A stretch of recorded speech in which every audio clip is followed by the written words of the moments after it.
विजय ठाकरे, इनका सवाल है कि आशीर्वाद सच में काम करते हैं क्या? यानी आपको किसी ने आशीर्वाद दिया तो सही में आपका भला होता है क्या? एक कहावत है मराठी में, कावळ्याच्या शापानं ढोर मरत नाही, कावळ्याच्या शापानं गाय मरत नहीं। यानी कौवे ने अगर शाप दिया तो कोई गाय मरती नहीं है, कोई भी ढोर यानी कोई भी प्राणी जानवर मरता नहीं है। ये दोनों चीजें हमारे जीवन में बचपन से हमको कही जाती है। क्यों, ये समझ लो। इंसान का जो मन है वो हाईली सजेस्टिबल हो सकता है। सजेस्टिबल तो है ही। कोई कुछ कहता है, उसका हमारे मन पर बहुत परिणाम हो सकता है।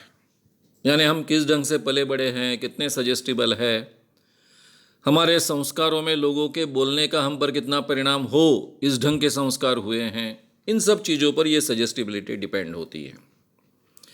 किन लोगों के बोलने का परिणाम ज़्यादा होता है, किन लोगों के बोलने का परिणाम कम होता है, इस पर भी ये डिपेंड होता है, क्योंकि वो भी हमारे संस्कारों से आता है।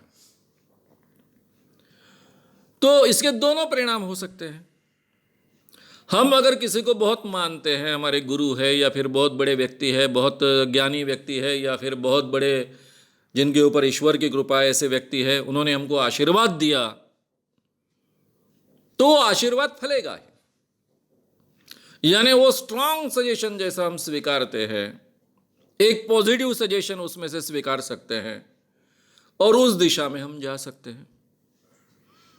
तो ये पॉजिटिव सजेशन के कारण जो हम पर परिणाम होगा वो हो सकता है।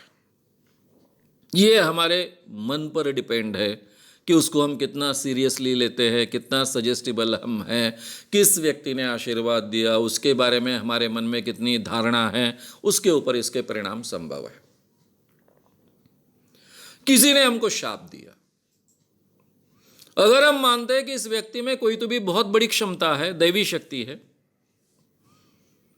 उनके शब्द हमेशा सच ही होते हैं और इन्होंने हमको शाप दिया तो हमारा नुकसान होगा ही, तो ये नेगेटिव सजेशन लेने के बाद में हम हमारा नुकसान भी करवा सकते हैं।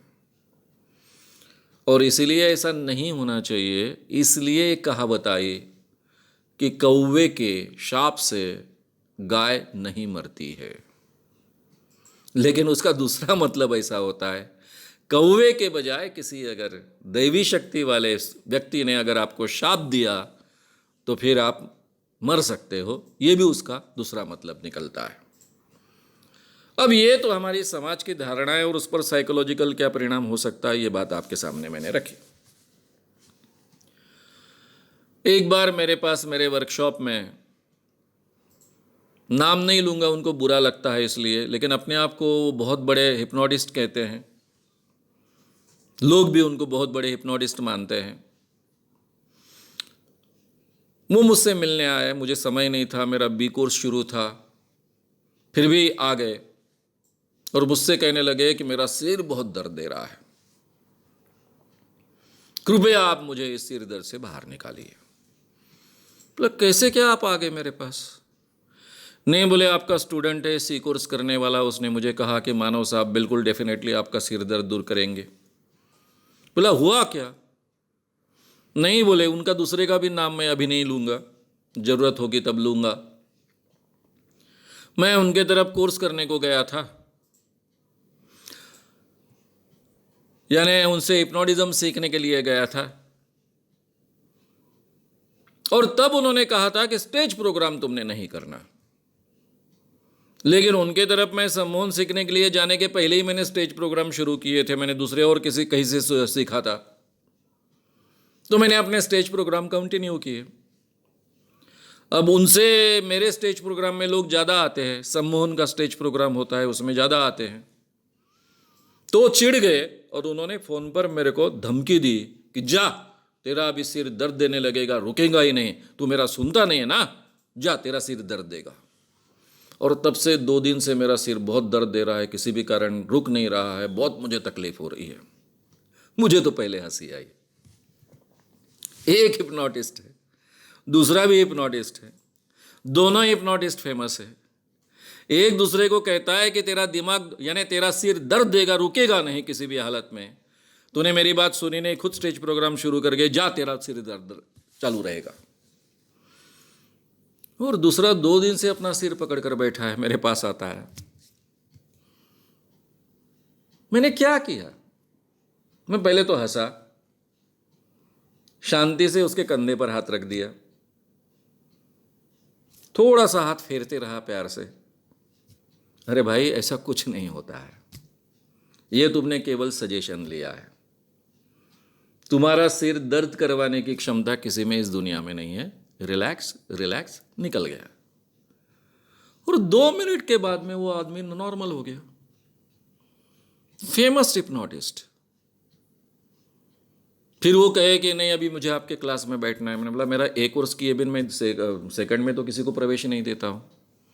बोले मैं खुद हिप्नोटिस्ट हूँ। मैंने बोला तुम कितने भी बड़े हिप्नोटिस्ट हो, मैं जिस ढंग से साइंटिफिक तरीके से ये विषय सिखाता हूँ वो कोई नहीं सिखाता, भारत में तो नहीं सिखा सकता। और जब तक आप पहली क्लास नहीं करोगे तब दूसरी क्लास में मैं क्या सिखा रहा हूँ आपको समझेगा नहीं, आप कितने भी बड़े हिप्नोटिस्ट हो। उन्होंने बहुत रिक्वेस्ट की, कहा कि तुरंत मैं इसके बाद में एक कोर्स है आपका वो ज्वाइन करूँगा, पहले बी करूँगा, क्योंकि बी तो आपके रेयर होते हैं, साल में 2-3 ही होते हैं, फिर नहीं मिलेगा। मेरा जो सी कोर्स का स्टूडेंट था वो भी बहुत आग्रह कर रहा था, सी इसके आगे का कोर्स होता है। और फिर मैंने उनको परमिशन दे दी। अब मुझे बताइए कि सम्मोहन में तो शुरुआत में ही समझ में आ जाना चाहिए कि ये सजेशन है, सजेशन के ऐसे परिणाम होते हैं। अगर सामने के व्यक्ति ने तय किया होता कि ये मैंने सजेशन स्वीकारूंगा ही नहीं, तो उसका सिर दर्द ही नहीं देता। तो किसी के आशीर्वाद का भी परिणाम आप पर हो ना हो, ये आपके मन पर डिपेंड है।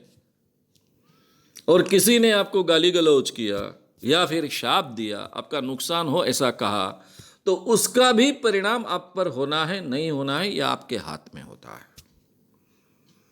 इसलिए आशीर्वाद का भी आप पर कोई परिणाम नहीं हो सकता है। और आपको किसी ने बड़ा सा बड़ा शाप दिया तो भी आपका नुकसान नहीं हो सकता है।